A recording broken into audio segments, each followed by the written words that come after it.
Once upon a time, there were two multi-sport athletes who roamed the halls of Hastings High School, eager to compete, make friends, and have fun.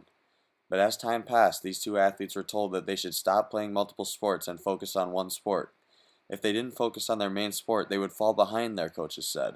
After all, how could they possibly earn a college scholarship for athletics if they were wasting their time on other sports? And their parents really wanted them to get that scholarship. So they did what they thought was best and started playing their favorite sport all year round. It was great for a while. They both found some success and had a blast playing the sport they loved, but after a while, everything changed.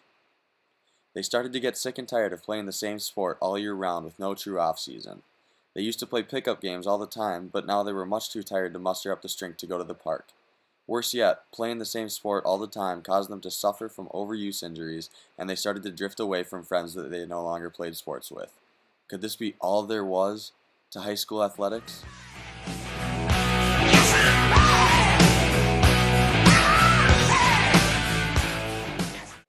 Now, sports specialization isn't all bad, and we may have dramatized some of its effects in our skit, but after doing the research and having examined trends here at Hastings High School and throughout the country, we truly believe that multi-sport participation is the way to go. By watching this video, you'll learn the basics of this conversation and be given the tools to dive deeper in order to simply become more knowledgeable or to make the decision that best fits you. Multi-sport athletes, more specifically three-sport athletes, are becoming more and more of a rarity not only in Hastings but across the country. For various reasons, it is becoming increasingly popular to specialize, focusing solely on one sport instead of spreading the wealth. Today we'll get input from various people, including coaches and athletes, to try to fully understand this complex debate. Traditionally, we've had a culture here at Hastings High School that values the multi-sport athlete. In fact, two former Hastings High School multi-sport athletes who have returned to mentor modern-day students include HHS math teacher Adam Welch and our very own athletic director, Mr. Trent Hansen. Growing up, I had the great chance to just sample a lot of different things, and even from like 4th to 8th grade, it was everything from alpine skiing to soccer, tennis, some golf, basketball, football, baseball. It was really a wide range, and I had different kinds of friends doing everything, and each opportunity was a little bit different, but I had a chance to try things, and as I grew physically and grew mentally and emotionally as a young person, I then settled on a 3 in high school, played football, played basketball, and then ultimately chose track and field, which I had never tried before 9th grade. But all of those different experiences were beneficial from a physical standpoint, again a social standpoint. You're exposed to a lot of different leadership styles. You're involved in a lot of different environments that have a lot of crossover. And it just was kind of the way that it was. And just tons of benefits, and I felt like I was a better athlete, but more specifically a better person because I engaged in multiple things. I'm so thankful that, again, I had those adults in a community, in a school that not only supported that, but really expected it. And it's really what I wish for athletes of today and my own kids as they look forward. Mr. Welch, I played football, hockey, and baseball in high school.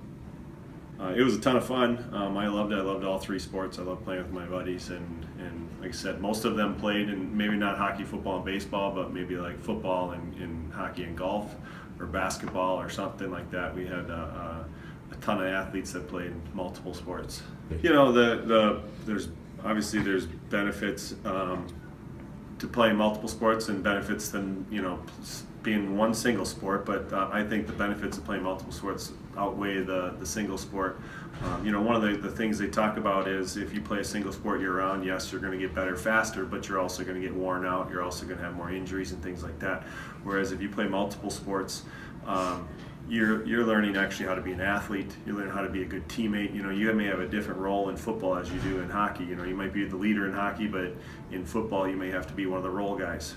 In baseball you may not play very much. I was not always the best baseball player, so I played a different role when I played baseball, in that I had to be more of a supportive teammate instead of one of the leaders, which is something that I didn't know I was doing. I didn't realize what was happening, but it was something that does happen when you play multiple sports, is you're just put into different situations. Coming from a coaching aspect of it, obviously we want 3-sport athletes because those are the guys that are athletic. Those are the guys that are, are going to make a difference. And I think one of the things is, coaching wise, you hear a lot of coaches talk about players that just have it, or whatever it is, or they have that competitive part of it. And I think those are your three sport athletes. Those are the guys. Like Mr. Welch said, most coaches look forward to and love coaching three-sport athletes in part because of their well-rounded nature. Additionally, most of our multi-sport athletes here at HHS are of the highest character. Many of them are role models for other kids in the school, and they have learned valuable life lessons from multi-sport participation that they are now able to pass on to others. One such athlete and leader is Hastings High School senior Tori Brake. Volleyball, basketball, and softball. It sometimes can be a challenge to manage schedules because all the sports want to work in the off season, which is typically during one season's one other sport's real season. So you gotta manage practice schedules and game schedules, which can kind of be hard, especially balancing homework and studying with that. So it gets to be a challenge. Well, I would definitely encourage people to be in more than one sport because you get to interact with more people, learn new skills, learn more life lessons from the sports you're in. Football, wrestling, lacrosse. TJ Pottinger, a junior, simply plays for the love of the game.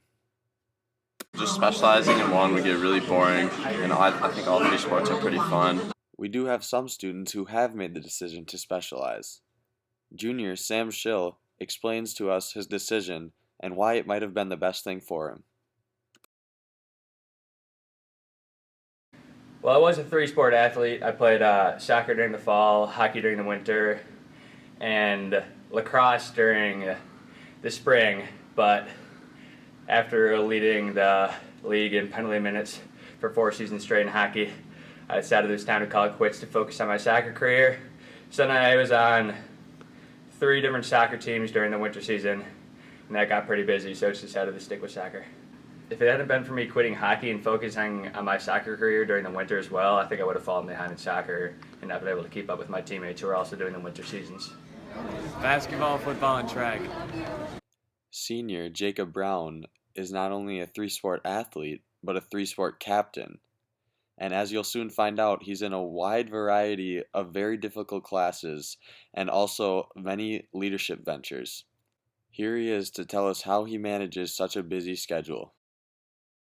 So I'd wake up, go to school just like any other day, but I have first hour study hall. That's about as easy as it gets. Then I go to second hour college fiction, third hour AP stats, fourth hour AP Chem, fifth hour college public speaking, sixth hour AP Calc BC, seventh hour college psych. So that's a little rough. So usually I have about 3.5, 4.5 hours of homework a night. So usually I have about 3.5, 4.5 hours of homework a night. 3.5, 4.5 hours of homework a night.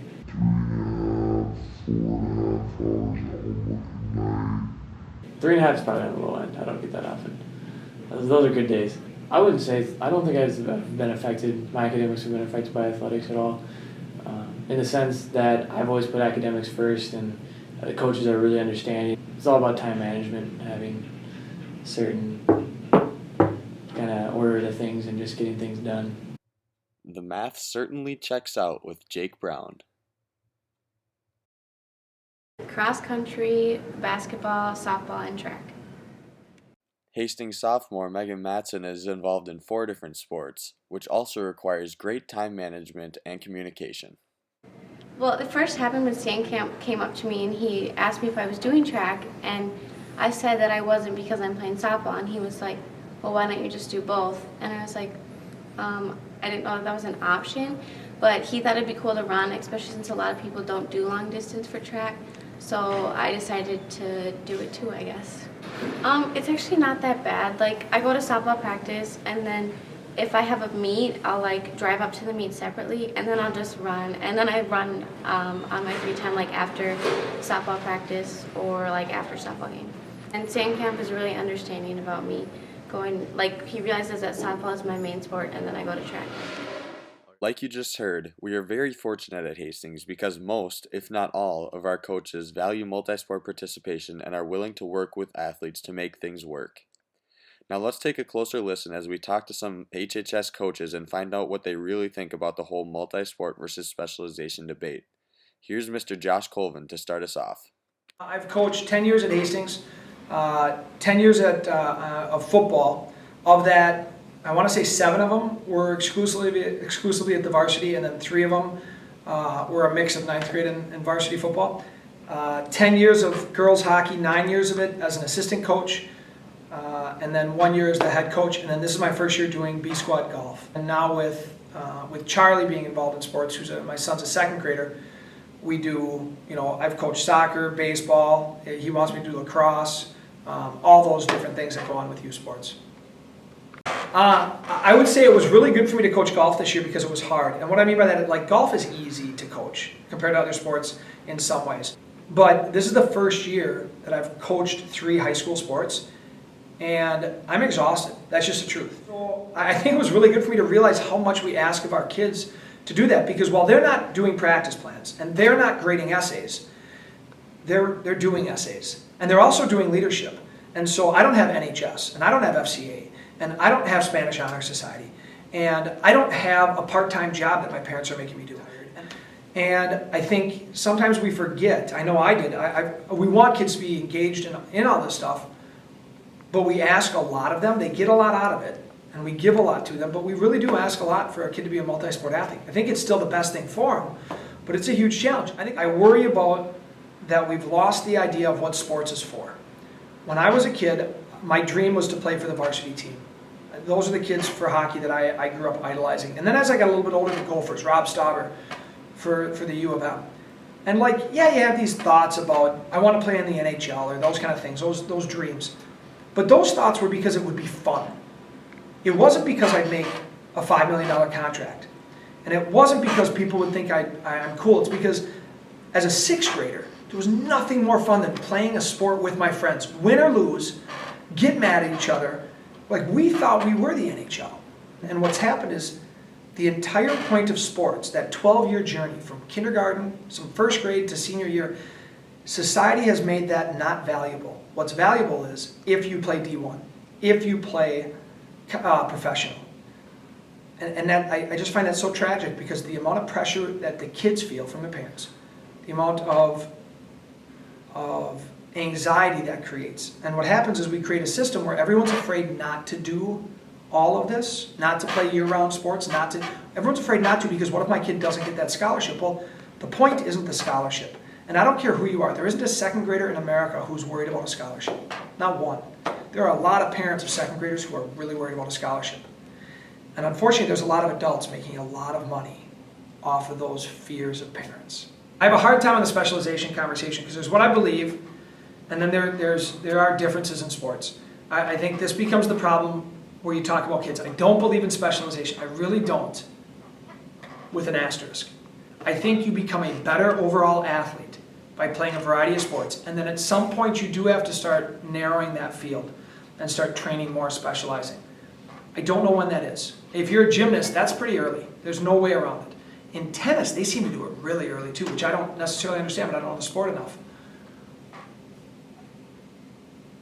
The question becomes, is the kid driving the bus for specialization, right? So if the kid is like, Dad, I just want to play hockey, I just want to play hockey, I just want to play hockey, I'm a little bit more lenient on that, but I would also say this. My kid would also say, Dad, I want a donut, Dad, I want a donut, Dad, I want a donut.